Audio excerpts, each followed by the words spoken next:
Here we are, live talk with Becky Chernek. And I got to tell you guys, I have an exceptional featured guest speaker, Nick Zulovich, with SubPrime Magazine. And I'm going to go ahead and let Nick share his wonderful, terrific background with y'all. But before I do that, for those that may not necessarily be familiar with this channel, with Live Talk with Becky Chernek, can't even imagine that's even possible. How is that even possible?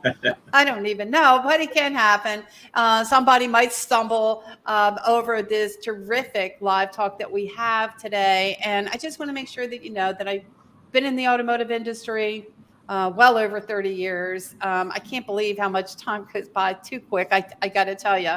And in the trenches, work with franchise, independent dealers from the beginning that customer touches down on that dealership website to in dealership. I mean, just getting the entire team on board, right? And helping to maximize those profits on the front end and the back end with hundreds of terrific testimonials. So anyway, check me out. But tonight I have got a great featured speaker, Nick. So Nick, if you would, for everyone, just share your background, share who you are, what you do. Oh, thank you so much, Becky, for the kind introduction and the invitation to be a part of your event this evening. Thank you again for joining us, everyone. My name is Nick Zulovich. I'm part of the team at Cherokee Media Group. Been with the shop now a little more than 15 years. Senior editor of SubPrime Auto Finance News, AutoFin Journal, and the BHPH report. Our shop also produces Auto Remarketing and Auto Remarketing Canada, as well as the live events, conferences, the Auto Intel Summit, and Used Car Week. So we try to have various touch points and deliverables focused on the used vehicle space, from wholesale to retail to financing, that will be predominantly chatted about as our time goes along this evening. So definitely when was blessed to start with the company, I had no idea what a residual value was, or retail installment sales contract, or any of that ilk, but been blessed throughout my time with the company to learn from a lot of great experts and entrepreneurs and dealers and finance company folks, and so many folks along the line that have had the pleasure to glean knowledge from over the years, and very, very thankful to each and every one of them. And definitely it's an interesting industry, to say the least. I don't have to tell you that, Becky, and the folks who are on the line. By and large, people need a vehicle to to go about their daily lives, whether whilst nowadays a lot of folks work from home, and I know myself personally, I definitely do not put the mileage on a vehicle that I used to, but still, you need to go to the grocery store and the doctor and take your wife out to dinner and do some other enjoyable things. And having a vehicle is certainly allows for something like that. So again, thank you so much for having me on, and looking forward to the conversation. Well, Nick, it is certainly a pleasure to have you here. Are you kidding me? I've known you for many, many years, and you have been gracious enough to accept some of my publications to your magazine, and I promise to add even more content. And I was blessed to be able to be on your podcast. And again, I'm looking forward to that on a month-to-month basis. We are gonna make it happen. So thank you again for that. And Absolutely, many dealers really respect your content in your magazines, and you deliver content that is relevant to what's going on in our industry. And I know it's embraced very well. And so I certainly have enjoyed the opportunity, again, of building that relationship with you, and as well as with Remarketing Magazine as well. I mean, great guys, great content, good stuff. Thank you, and likewise as well. Well, first of all, I got to tell you, we've got a few people on tonight so far saying hello, and I hope we get some more. We are broadcasting from LinkedIn Live, Facebook, and well as YouTube. Larry Feldman, again, thank you again for being on and saying hi. Michael Dean Offmith, thank you so much. He is a terrific trainer, Ebonite trainer. Amy Shelton, always good to see you. And look who just came in, Stephen Apicella. You gotta love Stephen. People need a vehicle, yes, but where they purchase it today highly depends on your dealer experience before, during, and after the sale. Good for you, Stephen Apicella gets that in there. He is, I don't know if you know Stephen as well as I do, but he has got some technology that really gets in front of that customer before, during, and after the sale. And that's what's so important. And talk about a brilliant man. He really is. I have a lot of respect for Stephen Apicella, and I want to thank you again, Stephen, for always being there. Good friend. Amy Shelton, amen, Stephen, yay. So making it easier for the customer to, necessarily take advantage of some of these products. And it's not always about that micro moment during the sale. It's after the sale is just as important. And, especially if you're overwhelming customer with a library full of products all at one time, people have a tendency to say, you know what, I think I've had enough. So if we're not revisiting with that customer after the sale, and then I'm not going to get into this, I'll get Stephen back on the show here, but how his technology assures that vehicle and those products align to one another, especially when they're in that service department. So therefore, they can handle these claims a lot more efficiently. Customers aren't being told, oh, by the way, you don't have this policy on that car, when in fact they do. So there's a lot of great things that this technology certainly provides. So we have a little bit more conversation going on here. It looks like Anthony Santangelo has come in and said hello to everyone. Anthony, thank you so much for being here. We certainly appreciate it. Anthony Santangelo, I'll tell you, he's in dealerships all over the country, training up salespeople, doing whatever that it takes to make things happen. So you're doing a terrific job with that, Anthony, and thank you again for being here and being on this event with us. So bring in the questions, guys, because I certainly am. And I know that Nick has been in the industry for a long time and his content is relevant. So I want to find out, not just from my perspective, but perhaps from his perspective, what is he seeing going on with the economy? What are dealers talking about when you're talking about pre-owned vehicles? Here's the interest rates. They're going up. They're not, right? And lender fees are going up with that. What does that mean? How are dealers looking at that? How is that affecting their processes? Or what are they doing to address the payment situation and the affordability budget with a customer? What are you hearing? Well, I think stemming from the interest rates rise over the last couple of opportunities that the Federal Reserve has had the chance to increase interest rates. It's been interesting to see. I think Jonathan Smoke at Cox Automotive summed it up pretty well, that he shared the numbers of how much the rise in interest rates has impacted the housing market for a mortgage versus the car market for an auto financing contract. But I mean, don't get me wrong, it's certainly when someone walks into the showroom and says, all right, I can only do $425 a month, and the financing offers are $525 or $575, whatever the case may be, because that vehicle is X amount higher than it was 24 months ago. I mean, certainly that is a challenge there, but the figures are impacting the home sector much more than auto. So that is a little bit of a saving grace there, but certainly it's an element that no doubt has impacted, I would think, showroom traffic,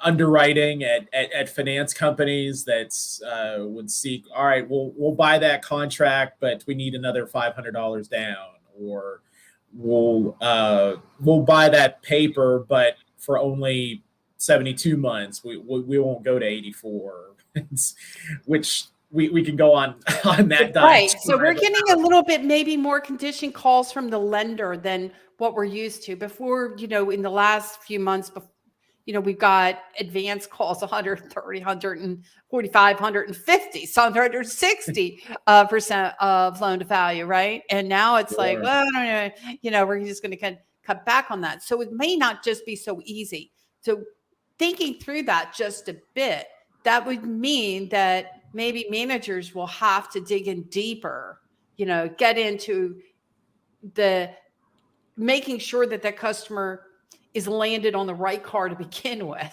And that, then this mindset, put them on any car will do. Nick, you have been in the industry for a long time. Yes. Not as much as you or some of the attendees, but have a little bit of salt and pepper from. Well, you heard a lot of what's going on, right? Enough. So maybe you can understand where I'm going with this. But, as always, land the customer on any car will do. We're just going to have a big party. It doesn't matter. Make them fall in love with the car. Build value.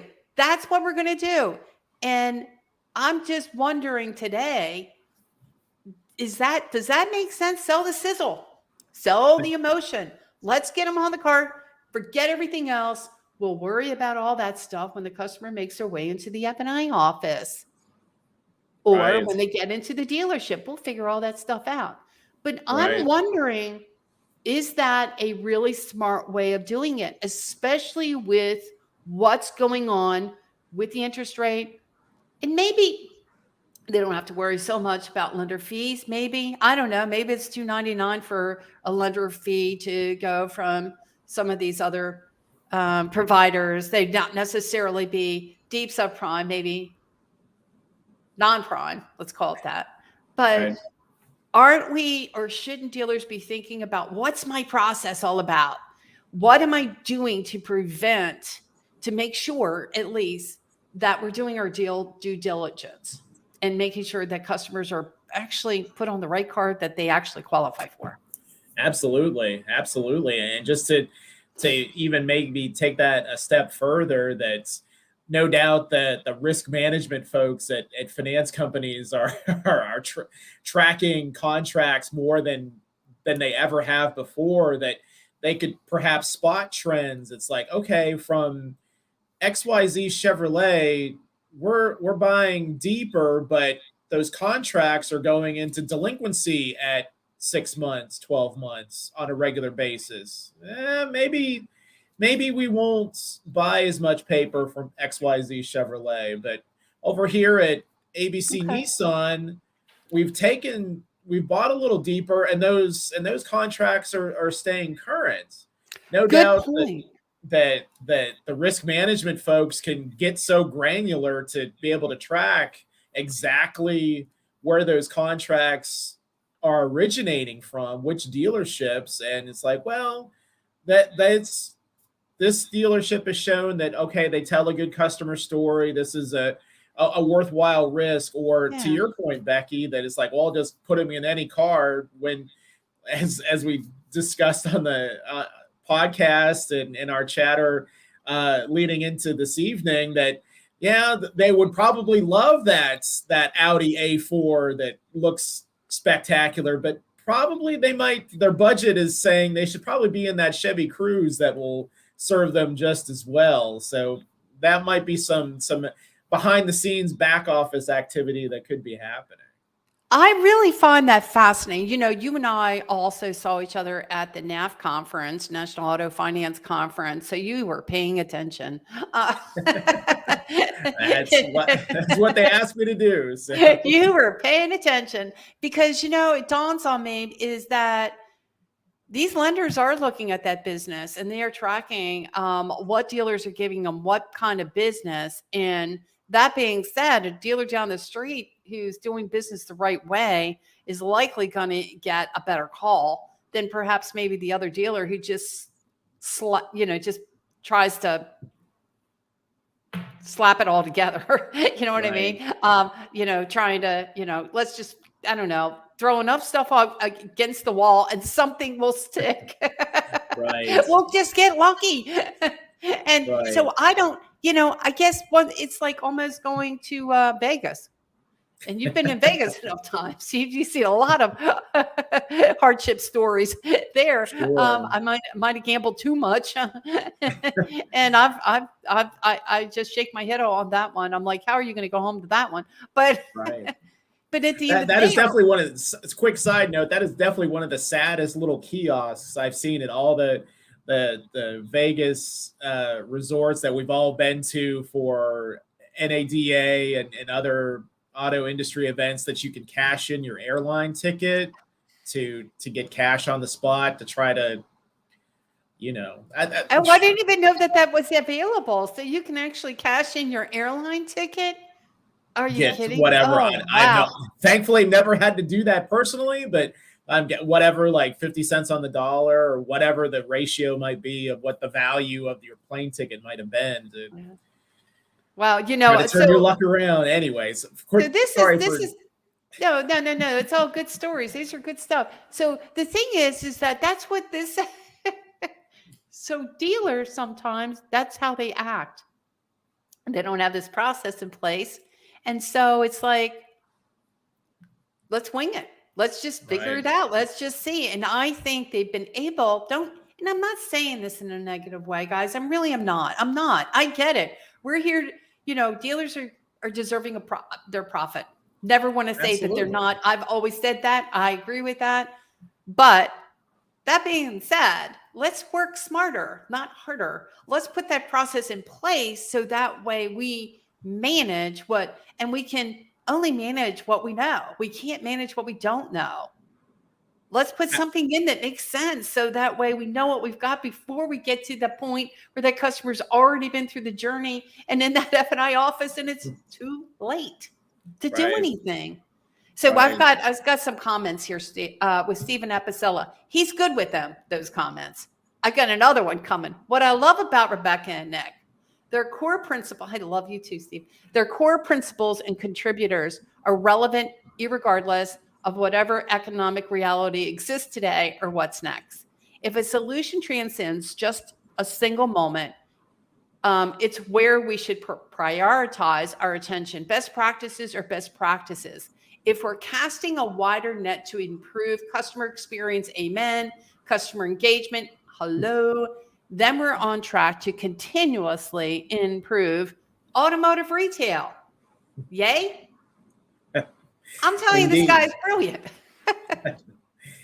You're very, very kind with the words, Steve. Thank you.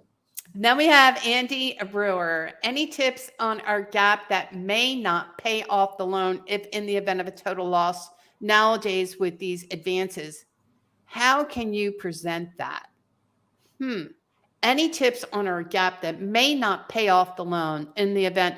I do know that there are gap policies. I don't know. Hopefully, Andy, you're still here or not. Hopefully that you are. That is available that will actually offer guaranteed payoff amount. So if you like, I'll reach out to you on Facebook and make sure I hook you up with the right gap provider that offers a complete guarantee on that total difference. And obviously it's priced more because of it, but there is gap policies out there. The other that I encourage you to take a look at as well, and I'd be happy to share more information with you on that, is called Value Shield.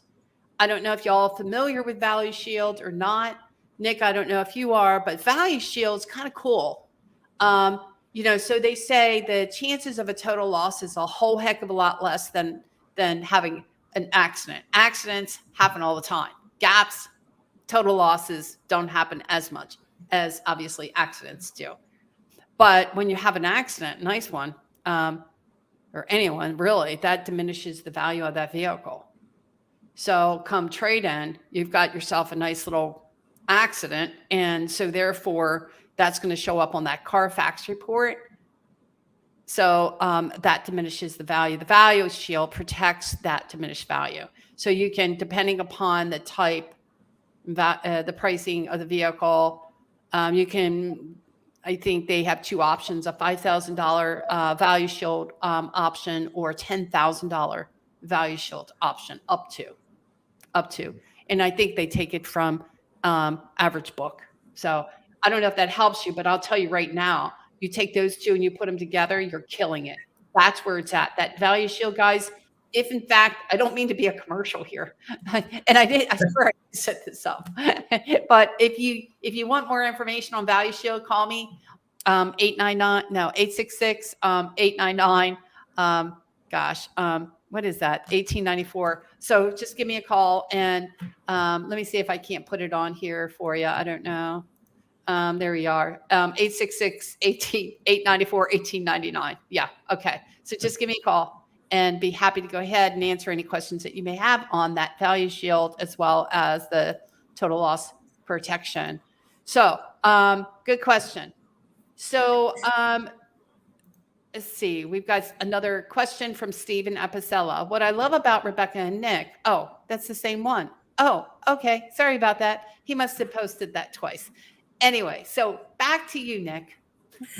Well, just quickly chime in about Gap. A quick little story was that memory escapes me exactly which finance company event it was, but it was when you have lunch at these events and you just sit down at an open table wherever you can, and you strike up a conversation with the fellow attendees. That was one point that was made that each and every one had said is like, gosh, I wish every person would just buy Gap. It's not that expensive. Just buy the Gap coverage, that it would solve so many issues if unfortunately would happen down the road. That was the consensus at that particular table, that if every customer would buy Gap, it would be a good day.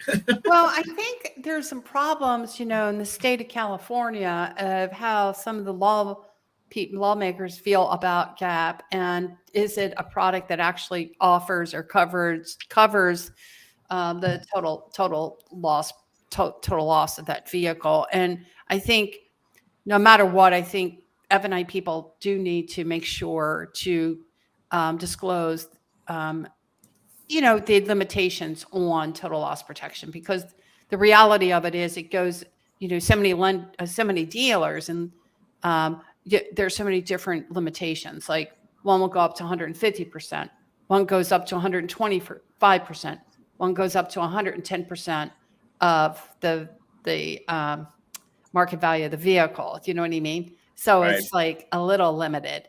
And then when you're telling a customer, oh, by the way, that's going to cover the entire total loss protection no matter what.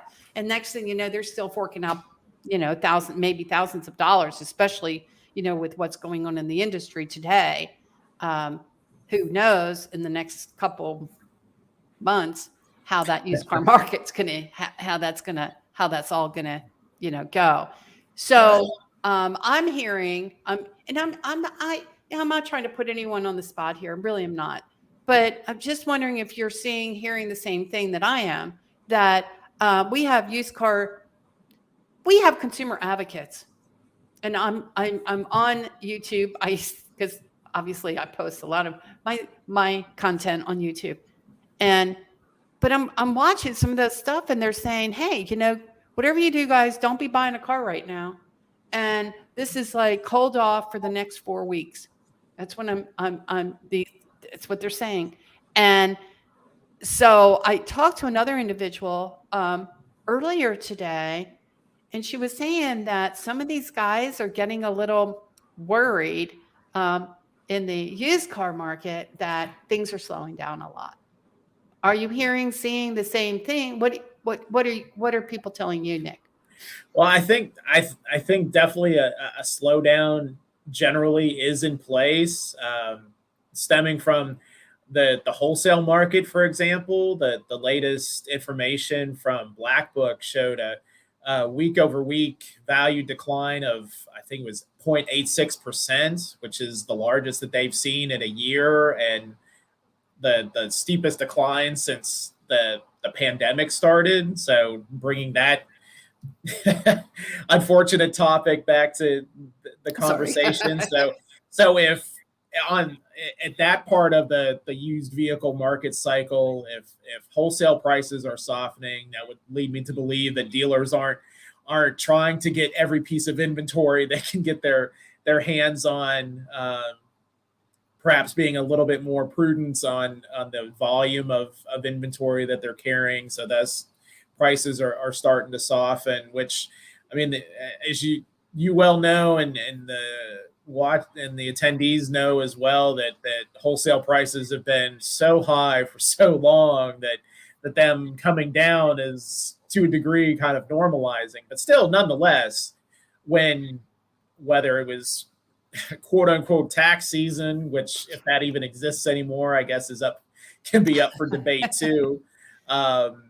When typically that wholesale prices are at their strongest, that reflected the consumer demand that was out there. But I think just the confluence of, are we in a recession? Are we not? Consumer confidence, inflation, et cetera, is just how forced everybody, if they were on the fence, to kind of tap the brakes a little bit. Because definitely folks who are way smarter than I have pointed out that this whole inflation and gas prices and that sort of thing is definitely hit the kind of the lower income thresholds, which might be your non-prime, subprime potential buyers as well. I know my own self personally that hurt a little bit a few weeks ago when it took $82 to fill the fuel tank. So no doubt that was definitely pinching plenty of folks. But so I think it's just a confluence of so many factors, and that's just an example that was week over week decline in wholesale vehicle prices. I think is definitely a signal that things are slowing down. Not really sure about how that's influencing either website views or walk-up traffic at a showroom. I'm not really sure. I haven't seen any hard data as of yet as far as a notable decline on the front end, the retail side of things, but that the wholesale price drop, I think, is an indicator that we're slowing down to a degree. Well, here's the interesting thing is that I have, I'm hearing too that the new car market's coming back. I mean, we're getting, I think we talked a little bit about that already, but I'm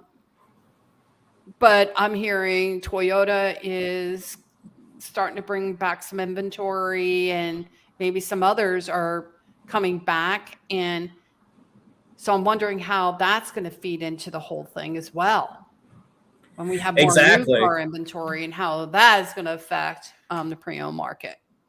Right. And this is just complete, I hate to use the word speculation on my part, but it's just, I've seen it in a couple of places, and I'm guessing you have too, via places like LinkedIn and other dealership-oriented discussions about how the new car side might change completely. That's depending on what the factories decide. That's maybe, I'm not picking on Chevy, but that's just top of mind, that it's like, okay, that they'll have 2 Equinoxes, 3 Tahoes, and 3 Silverados on the lot, just as like demo test drive things. And then Joe and Susie customer just go in the showroom and then just go to a menu and pick out, okay, I want the 2022 Silverado 1500 LTZ with the 6.2 V8, but and they just pick it out because that's what they test drove. But they're not going to roll, that truck's not going to roll over the curb. That is going to be ordered from the factory like whatever else you can so get. Why these multi-million-dollar dealerships, right? These Taj Mahal. Okay, now I've seen some of the those type of stores, and you have a lot more of them going, I guess, in Europe. Well, you have Tesla. You're like in one of those malls, and they're and they have the little, like, they're right next to a Mac store. Right. You could just order Right. one. So it's like, what do you need to Exactly. really drive No, it for, you know? again, I'm just completely speculating because since we don't focus on the new car side as much as we do on the used car side. But uh, I, I mean, you've seen over your career things have changed so much. I mean, you were working with pen and paper and fax machines and all that stuff at one time. So how far we've come now that now, I mean, here's my iPhone. If I really wanted to go buy a car, I'm sure I could be talking to you and going on XYZ's website and perhaps have a flatbed in the driveway by the time we're done. But Oh, in a anyway, heartbeat. I mean, these guys, you get that to you as quickly as they possibly can anyway, unless they have to order it. So, right. which, you know, again, if in the event that dealers are, and they are ordering more cars, and that's just where it's going on new cars. So let me pivot here for a second to somewhat of a different conversation and technology. And that is, I know, another talking point. So does this mean that more dealers are seeing the advantage to a complete digitalized workflow from online to in dealership to finalizing the transaction in the F&I office without paper touching the floor? I think it harkens back to what we chatted about just before hitting the ignition Yeah. tonight. That it's just dealers have to work with such a wide swath of consumers nowadays that there are the folks who are on their iPhone and they don't want to leave their couch. They just want to look out their living room window and see that shiny SUV sitting in the driveway, just like they ordered DoorDash and their burritos are sitting on the front porch. It's the same mentality. Sure. Whereas people, perhaps I'm being cliched, but like you have the salt and pepper like me, who would rather go to the physical dealership, kick tires, sit in the driver's seat, take a test drive, do the whole, make sure the spouse is happy or significant others happy, and go through step by step the process. So the balancing act and how technology can perhaps help both of those constituencies is the balancing act. But I definitely do not envy the general sales managers who nowadays are putting out fires from a wide swath of potential buyers. Well, you know, so they're only, you know, I can understand if vehicles are sitting on the lot. And, you know, because you make a valid point, because here I'm talking to dealers too, and they're like, you know, Beck, here's the deal. We have customers coming in, they don't fill out anything. They don't go online. They're not completing applications. They're waiting until they get into the dealership to start all over again, or start anything all over again, anything. And there's your bottleneck right there. We would Right. like for them to start online, get some of it out of the way, because it would make things easier. But you know what? They're not demanding that change. Right. But I'm wondering, and I'm just putting this in there, but I'm wondering though, if in fact we're ordering cars and there's no cars there to test drive. I mean, there are going to be some cars to test drive. There's other cars you got to order. They're not there. So why are they coming into the dealership? To kick tires. So how do we look at that? So why even, okay, if I'm going to order the car, why not just not go through the process? Just Right. get done with it. You see what I'm saying? So Yeah. I don't know. Maybe this is a driving force of changing the way the consumer might be looking at that whole thing. Absolutely. And you know better than I do, Becky. Good, bad, or otherwise, I've heard many people say that the pandemic again accelerated change. Like what Yeah. might have taken 10 years to do was done in 18 months for depending on what the process is, or change in consumer behaviors, or or what have you. I know, like, on a personal level, like, we started doing grocery pickup when the pandemic started, and now I can't imagine like walking the aisles up and down at a grocery store now. And so that's so funny, because let me tell you, I'm the opposite. I can't think how in the world can you order groceries to come to your house, because I wouldn't want anyone picking on my fruit. I wouldn't want anyone to pick on my vegetables. I wouldn't want, don't touch my broccoli, whatever you do. Don't. Well, Isn't that there funny? again, It really is. Right. It It's is. that diverse customer behavior, and whether it's the grocery store or car dealership, you're having to deal with such an array of customer preferences nowadays that it's just exploded. And it's again, it's not It is 1992 crazy anymore, where it's you're handing someone like a brochure of about a vehicle. So let me ask you this: what are your thoughts about subscription services? Because I'm hearing OEMs are really trying GM. You're talking GM, right? I think it's GM is really getting into that whole thing, from what I understood, about adding these apps that adds more conveniences for customers, like heated seats. And if you're paying into the app, you can get some heated seats. I don't know how that all works, but Sure. Yeah, that's definitely a complex issue, to say the least. When I mean, you can really get into the weeds quickly when you start dealing with like consumer privacy and all the data that's in those cars nowadays, and what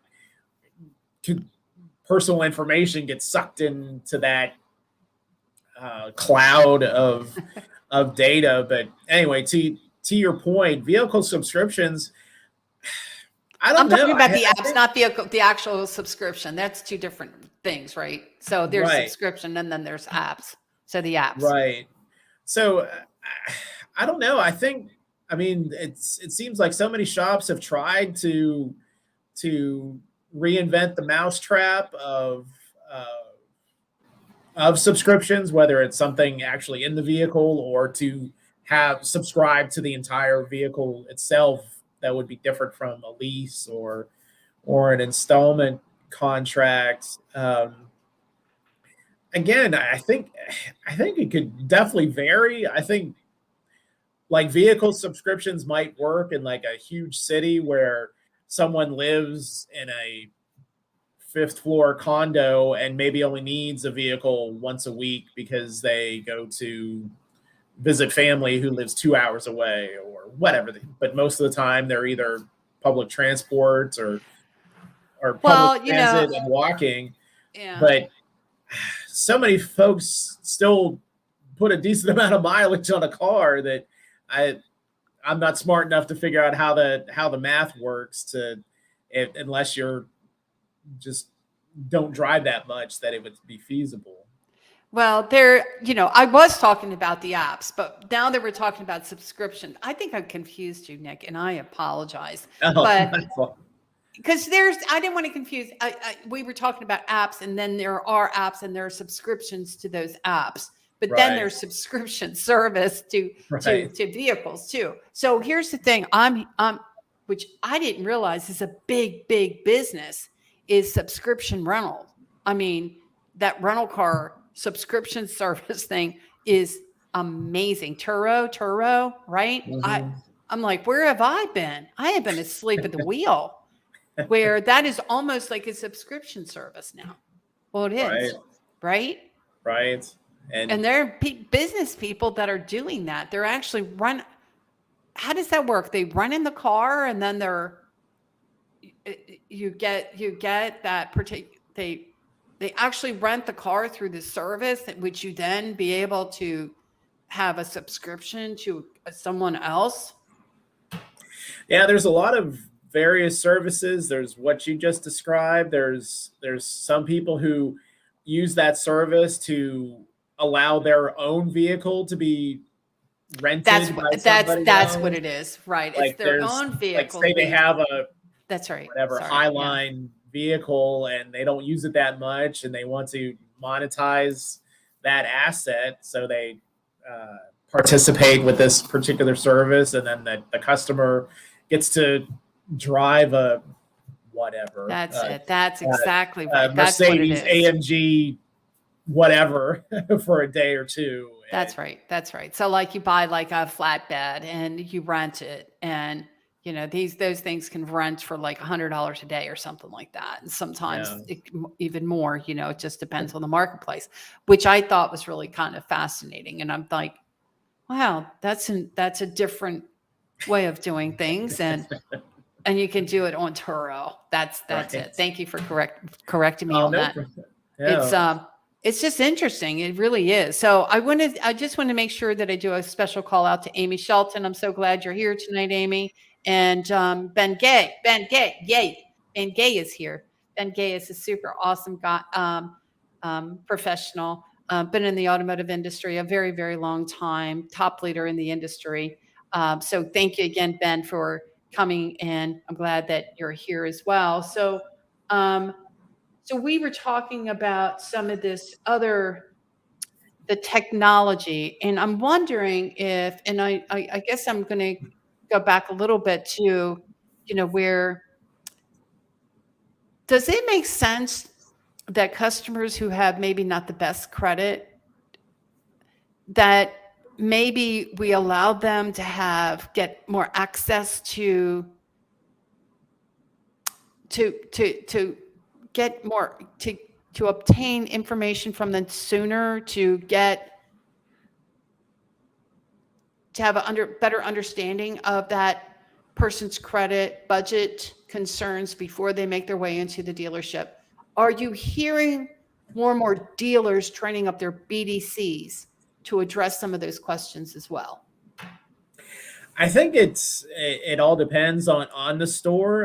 Again, you've you've been in showrooms way more than I could have ever imagined. There are some that they don't want to deal with special finance whatsoever. It's like that they're out there, but they don't want to have anything to do with that slice of the market, which is fine. I don't begrudge anybody that, but I think it all depends. Again, the processes that you emphasize so much at the beginning of our conversation. I think that's where it has to be and where it has to start. You have to have that personnel in place who can ask the right questions to that particular customer. It's like, okay, without revealing too much of your personal life, it's like, how did you get here? What, maybe they had a child who sustained a significant medical situation and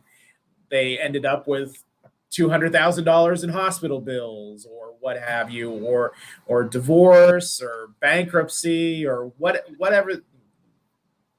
The folks on the line know way more of what the customers might be experiencing, and then you try to gather up that information and you quote tell the story to the finance company. It's like you go to XYZ acceptance and you say, well, yes, this person has a 520 credit score, but they've been at their job for 15 years and they had this life experience happen and it's shredded their credit, but the income y'all can verify employment as well. And that's another thing that's an element as well, the whole alternative data components of underwriting that happens nowadays, that there's those technology tools out there to be able to verify, well, they've paid their Verizon bill every month for the past 3 years. That's nice to see. Or they maintain their other utilities or what have you. So that shows that they have some element of responsibility for themselves, that it is worth the risk, perhaps. So Andy Burrow, and he is saying, okay, and before Andy, before that, Amy, they don't let you do that. It's still when you come into the dealership. And kind of where I was going with that, I feel like, and again, I know I have been told that I'm absurd in the industry, and I probably am. I've decided that I am. They're like, where does she come up with half this stuff? And you know what? Here's the thing.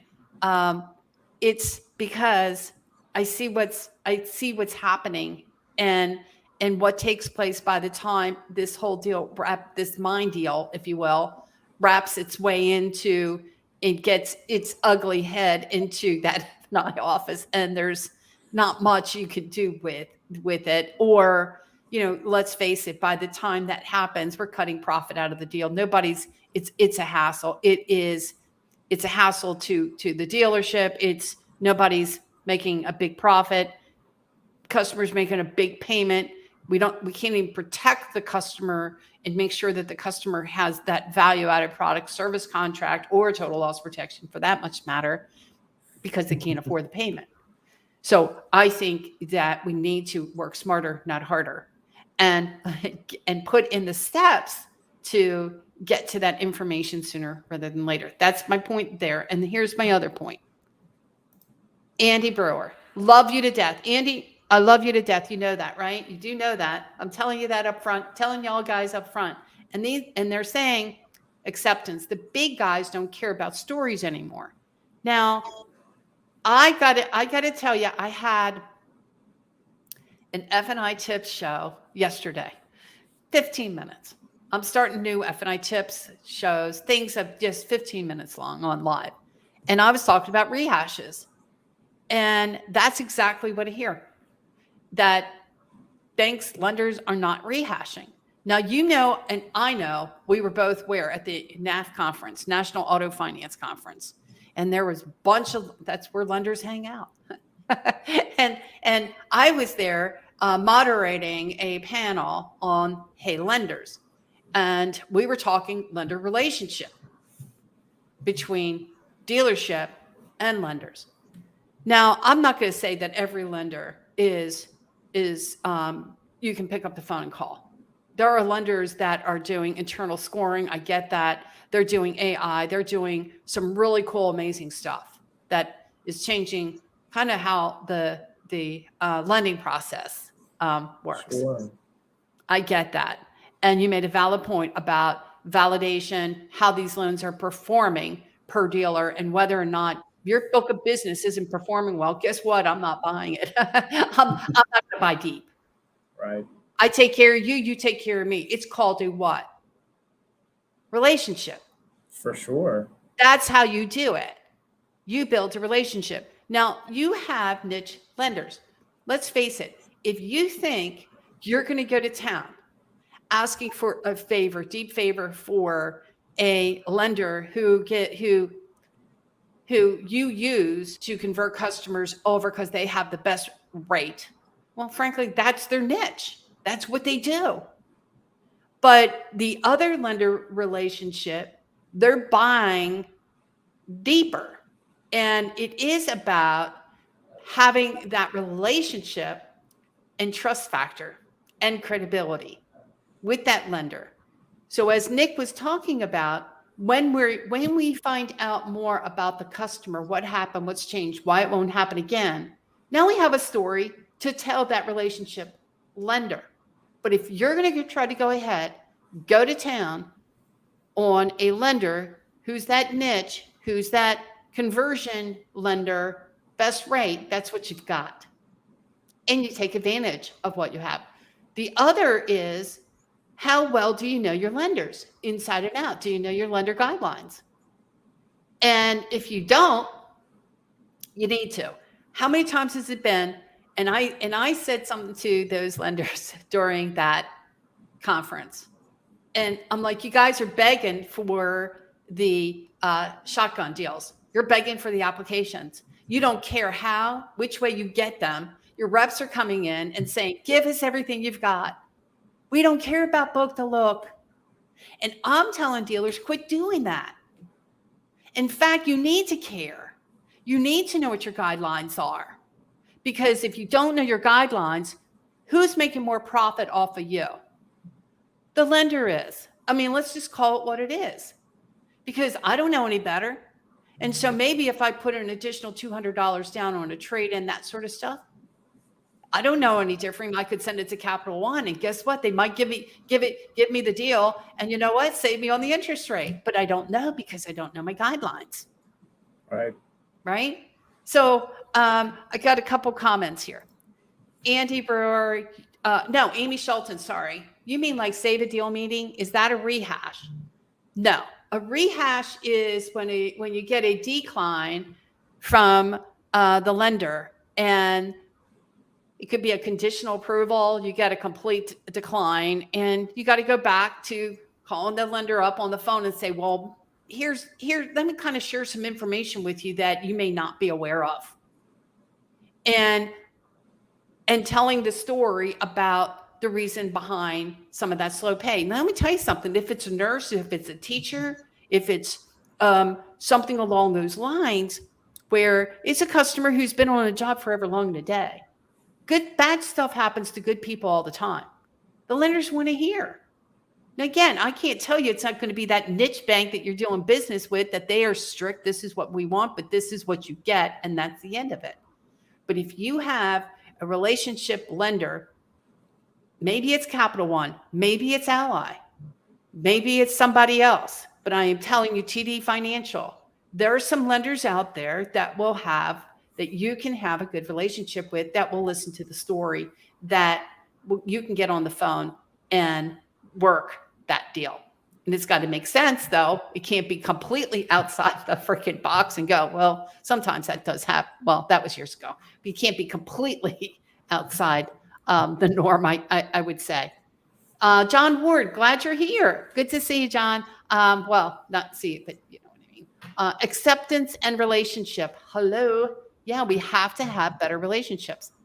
Andy, and some of the AI is abhorrent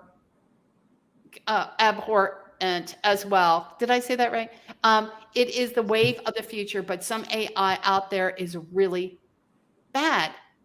Well, I'm going to say that the AI isn't perfect, but that's when we got to get back in, and we got to make sure that our lenders are, we know who we're dealing with. We got to know our lenders inside and out. We've got to know if it's not this lender, who is it? Who are we dealing with? And if you don't have the right lenders, find out the right lenders to have. Nick? Absolutely. I think abhorrent. I hearken back. It was the J.D. Power finance study from a couple of years ago, and that was the biggest friction point was that they advised that finance companies need to work with their dealerships more, that the satisfaction level from the dealership perspective was much higher when, just as you articulated, that there was the opportunity to rehash a deal, have that conversation, make themselves available. And at least in that particular case, that the results proved to be that was the case. So I think it goes to your point of I think there are stores that are seeking that dialogue, and certainly it would seem as if that finance companies would be receptive to it. Where the rub is, I'm not smart enough to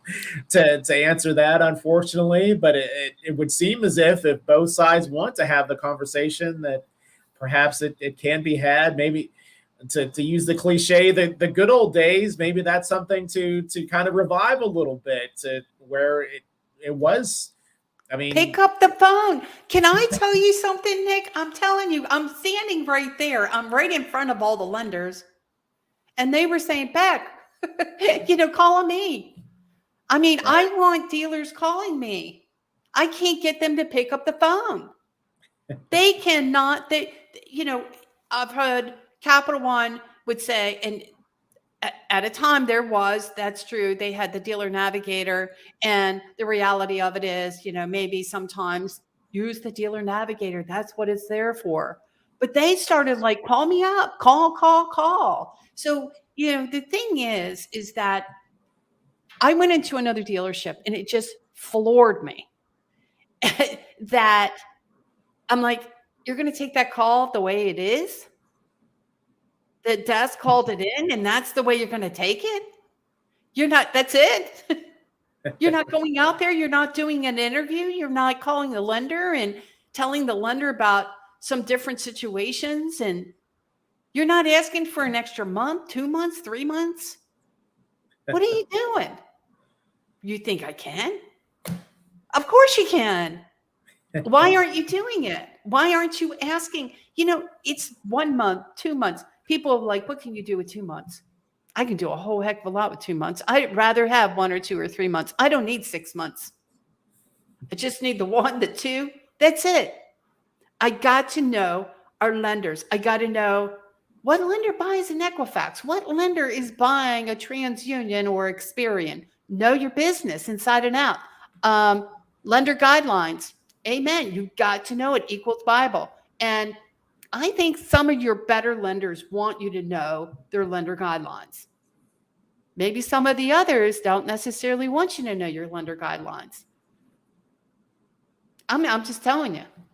But it is your business as an F&I person, professional in this industry, to know your stuff. I don't mean that in a bad way. I get very passionate, and sometimes I get a little... And I don't mean to be, but I'm like, come on, know your stuff, know what you've got to work with. Sandy Park's here. Am I right, Nick, on that? Oh, for sure. Again, to use the old cliche, you don't know unless you ask. Whether it's guidelines, working with the customer, whatever the case may be, you don't know unless you ask. So, amen. I got Stephen here. Stephen, thank you. Technology is best when it removes the long-standing pain points to improve the in-person engagements. AI is very valuable, but not a replacement. There we go. For people when the customer story doesn't